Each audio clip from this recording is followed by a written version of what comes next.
Que demander de plus? 6 buts, on prend les 3 points, on a la victoire. On est champion avant la trêve, là on est champion d'automne ou je sais pas quoi. Que demander de plus?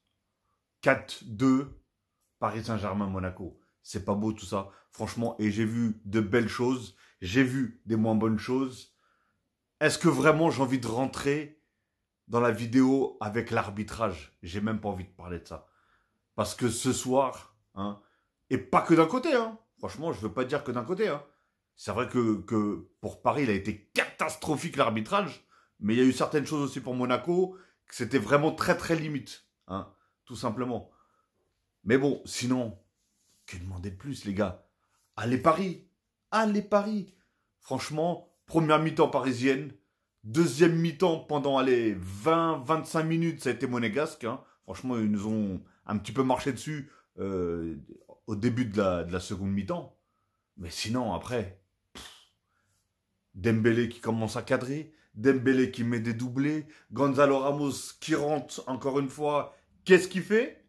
Il plante un but de numéro 9. Pourquoi? Parce que c'est un numéro 9. Après, j'aurais des petites reproches, enfin, des reproches sur un joueur qu'on appelle Marquinhos, hein, parce que j'ai l'impression que des fois, c'est un U17, parce qu'il réfléchit comme un U17. On dirait le gars est en panique, on dirait que le gars est stressé. On dirait qu'il vient d'arriver en pro, en fait.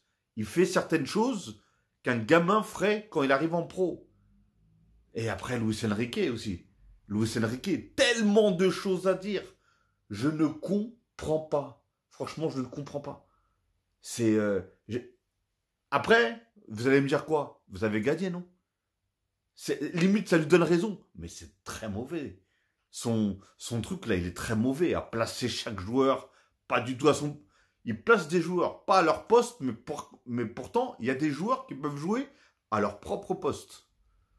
Pourquoi tu fais jouer João Neves? À quel moment João Neves, il est arrière gauche, déjà? T'as quand même mis 20 minutes pour comprendre qu'il était pas arrière gauche. Du coup, tu nous as fait redescendre Zaïre Emery. Il n'y a pas de souci. Zaïre Emery qui a fait d'ailleurs un très très bon match, que ce soit arrière gauche ou que même que ce soit milieu de terrain, qu'on est remonté au milieu de terrain. Mais je crois qu'il y a un joueur qui vient de revenir de blessure. Ça fait très longtemps qu'il n'a pas joué. Il a fait quand même quelques entrées. Il s'appelle Hernandez. Et mon dernier... Et si mon souvenir est bon, il jouait arrière gauche. Pourquoi pas le faire rentrer arrière gauche au lieu de jouer, de mettre un mec, parce qu'on joue pas non plus contre des quiches, on joue quand même contre le deuxième ou le troisième du championnat qui est Monaco. Pardon, même s'ils sont pas en pleine forme en ce moment, mais voilà, on a vu certains joueurs de Monaco d'ailleurs, certains joueurs qui ont fait des très très grands matchs, surtout en deuxième mi-temps, par exemple à Akelouche, en première mi-temps, personnellement, je l'ai même pas vu. Même à un moment, je me suis dit, c'est bizarre, j'ai regardé l'incompo, il y avait Akelouche, son nom n'a pas été prononcé une fois pratiquement en première mi-temps. En deuxième mi-temps, par contre, il a mis complètement le feu. Il a mis le feu. Même, il y a un deuxième joueur qui joue qui est ailier gauche, c'est Benzegir ou un truc comme ça, Benzekir. Bon, j'ai pas envie d'écorcher son nom, mais même lui aussi. Ah, il a mis le feu aussi, hein. Franchement, les deux. Et pour moi, un des meilleurs monégasques, ça reste quand même Golovin. Qu'est-ce que j'aime, ce Golovin. J'aime trop son style de jeu. J'aime trop comment il joue. Il a une vision du jeu, il a une technique, franchement, elle est remarquable. Et j'ai trouvé aussi Kerrer qui a été bon quand même défensivement. Il a rattrapé tout le reste qui a été catastrophique, hein, je vous le cache pas. Hein. Les fautes des Monégasques. Les mecs, ils ont des cartons jaunes. Mais, oh là là. Déjà, ils ont des cartons jaunes à la 12e, 13e, 15e minute. Ils ont fait des dégâts totaux. Mais des dégâts totaux. Enfin bref. En tout cas, c'est catastrophique. C'était catastrophique, l'arbitrage, personnellement. J'ai jamais vu ça. Comment on peut avoir autant de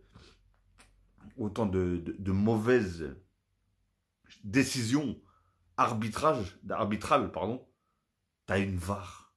Même, et même, t'as même pas besoin de la voir pour voir. Si nous, on arrive à la voir d'ici, t'arrives à la voir aussi.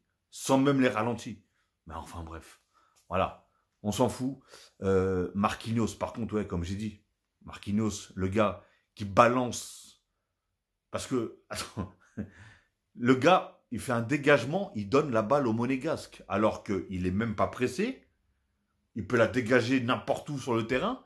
Non, il va la donner à un Monégasque qui est juste devant lui, qui derrière crée une action, qui derrière touche la main de qui? De Marquinhos. Et il y a quoi? Et il y a penalty. Et les gars reviennent à deux partout. Heureusement que derrière on a fait le boulot. Heureusement que derrière on en met deux autres. Franchement. Non, Marquinhos. Marquinhos parfois, même sur la dernière action, est-ce qu'il y a penalty ou pas? Je sais pas. Réellement, j'arrive pas. Même sur les ralentis, j'arrive pas bien à capter. Je pense pas que c'est Hernandez qui le touche, hein, même qui le déséquilibre. Je pense à aucun moment.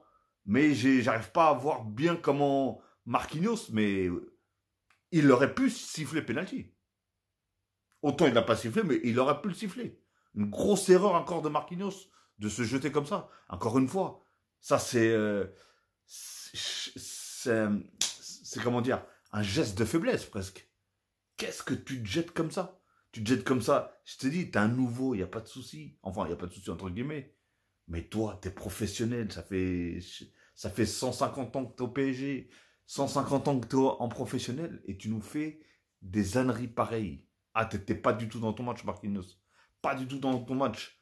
Pacho, ça va. J'ai bien aimé. Même si j'ai trouvé que, voilà. Aujourd'hui, je suis un peu mitigé. Parce qu'il a fait de très belles choses. Mais il s'est fait quand même pas mal enrhumé. Bon, Hernandez, par contre, il est rentré... hein, ça a été très très compliqué pour lui, ça a été très très dur pour lui parce que l'autre là, Akilouche, il était en pleine, il était en pétard comme on dit et franchement il a fait de très belles choses, hein, comme j'ai dit à Akilouche. Et voilà. Et pour en revenir à comment il s'appelle, à Luis Enrique là. Donc tu nous sors Barcola au lieu de laisser Doué sur le terrain. Normalement tu devrais nous sortir Barcola, nous faire rentrer un numéro 9. On est d'accord, qui est Gonzalo Ramos, ce qui nous fait, comme d'habitude, à gauche Doué, en neuf Gonzalo Ramos et à droite Dembélé. Non, le gars va nous mettre Dembélé à gauche, retirer Doué, faire rentrer Kangingli en neuf. Mais qu'est-ce que c'est que ça, réellement? Pourquoi ils cherchent les complications? Mais heureusement qu'on a gagné. Parce que je peux te dire que autant beaucoup se seraient pris, comment ça s'appelle, à l'arbitrage. Mais beaucoup se seraient pris aussi à Luis Enrique avec ses tactiques tellement bizarres. Mais vraiment bizarres. Et Barcola, réveille-toi, bonhomme. Réveille-toi. Ça avance pas. Ça avance plus, mon gars. Les dribbles ne passent plus. La vitesse, on dirait, elle commence à être compliquée. Pourtant, t'es pas tombé sur le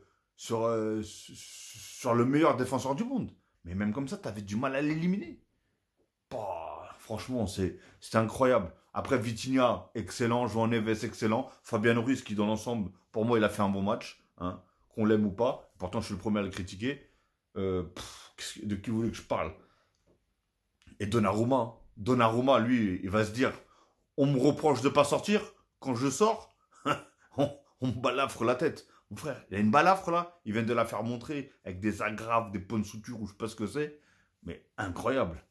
Incroyable coup de pied qui s'est mangé dans la tête. Est-ce que pour vous, du coup, est-ce qu'il y a rouge ou pas, en sachant que ce joueur-là avait déjà un jaune à la base? Dites-moi dans les commentaires si pour vous, il y a rouge ou pas. Est-ce qu'il y a penalty de Marquinhos sur l'autre joueur d'en face? Et il y avait encore une autre occasion, ou est-ce qu'il y a un autre joueur qui avait un jaune, et qui d'ailleurs avait fait une faute, je ne sais plus sur qui d'ailleurs, qui avait un jaune, et qui pouvait aussi largement reprendre un jaune. En fait, Monaco, ils auraient pu finir à 9. Hein. Aujourd'hui, réellement, ils auraient pu finir à 9. Et là, ça aurait été très compliqué pour eux. Mais voilà, en tout cas, ils sont restés à 11 contre 11. On a assisté quand même à un bon match. 6 buts, c'est nickel. En tout cas, bon rétablissement à Donnarumma. Franchement, c'est pas beau à voir. Mais voilà, comme on dit, c'est les risques du métier. Hein. Je pense qu'il va réfléchir à 2 fois maintenant pour sortir. Déjà qu'il ne sort pas beaucoup, le pauvre. Mais voilà. Bon, dites-moi ce que vous avez pensé du match. Hein. Ce que vous avez pensé des joueurs. Quel a été le meilleur joueur pour vous? Et allez, Paris, hein. On est champion. Paf. On est champion pour l'instant. On peut aller manger la dinde en toute sécurité. Et en plus, on a 10 points d'avance au classement. Que demander de plus? Paf!